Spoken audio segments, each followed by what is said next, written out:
Have you ever wondered what would happen if Batman really lost it? Not just the brooding in the rain kind of lost it, but actually snapped. Sometimes when I read them ultra predictable comic books, a little devil on my shoulder whispers, but what if he just doesn't stop punching? Most mainstream comics never truly go there. They tease the edge but yank the character out before things get genuinely uncomfortable. It's the big publisher's equivalent of edging. All tease, no release. Frustrating, right? But what happens when a creative team actually listens to that little devil? When they create a Batman who impales Black Mask with his own cowl ears. That's the territory Snyder and Dragotta drag us into with Absolute Batman number 6.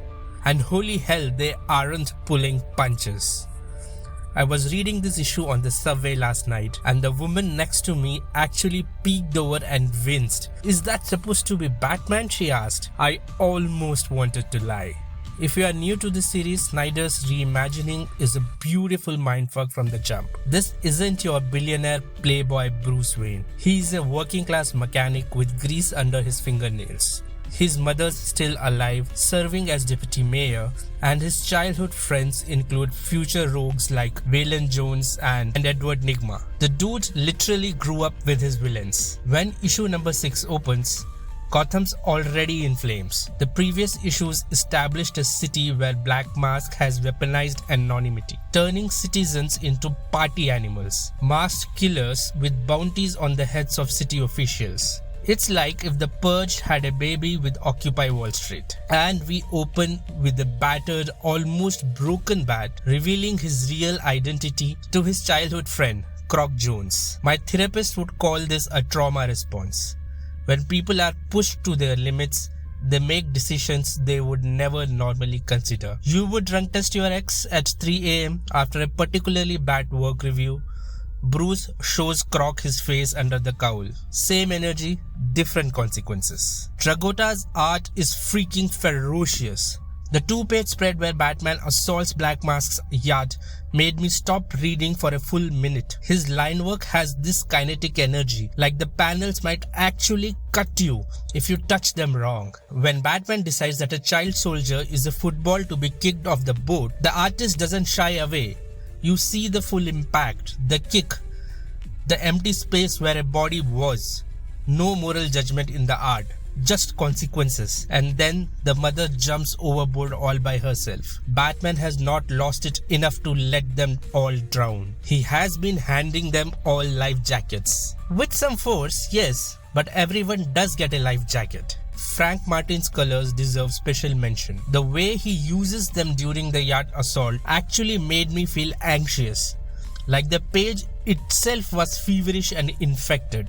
I had a panic attack last year. No wait, that doesn't matter. The homage to Miller's Dark Knight Returns is obvious but effective. That iconic lightning silhouette repurposed for a Batman whose crossed lines Miller's version only threatens to cross. This Batman doesn't just bend his moral code, he snaps it over his knee like Bane with his spine. The aforementioned child punting is just the appetizer. The main course is his confrontation with Black Mask, which ends with Batman literally spearing the villain with his cowl ears. It's brutal, efficient, and completely unsettling. What makes it work is that Batman himself seems just as disturbed by his actions. There's this panel after the spearing where he just stares out the panel, and the artist captures this perfect mix of horror and resolve. The look that you catch in the mirror after saying something truly awful during an argument. That "who am I becoming" moment. And when Black Mask calls Batman lunatic, you believe him. Oh, and we also have Martha Wayne dodging assassins with $1 million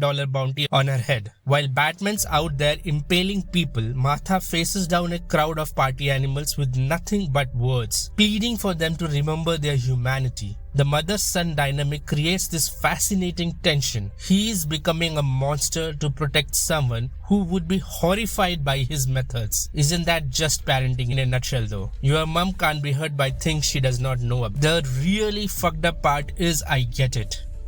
I understand this Batman. In a world coming apart at the seams, where systems have failed and civil society is collapsing, the appeal of just stabbing the bad guy becomes uncomfortably rational. The genius of this issue is how it makes Batman's brutality seem like the logical endpoint of his vigilantism. When Alfred rescues Bruce's unconscious body, there's no judgment, just pragmatic acceptance. This is what happens when good people are pushed too far.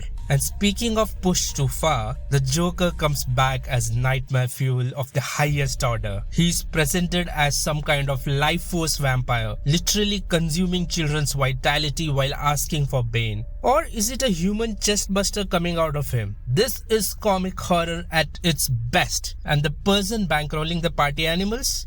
It was the Joker all along. The issue isn't perfect. Some of Batman's physical feats stretch credibility even by comic standards, and Black Mask's motivations feel slightly underdeveloped. But these are minor complaints about an issue that takes real risks. I finished reading it last night and actually had to watch some Andaz Apna Apna as a palate cleanser. That's not a complaint. It's a testament to the comic's impact.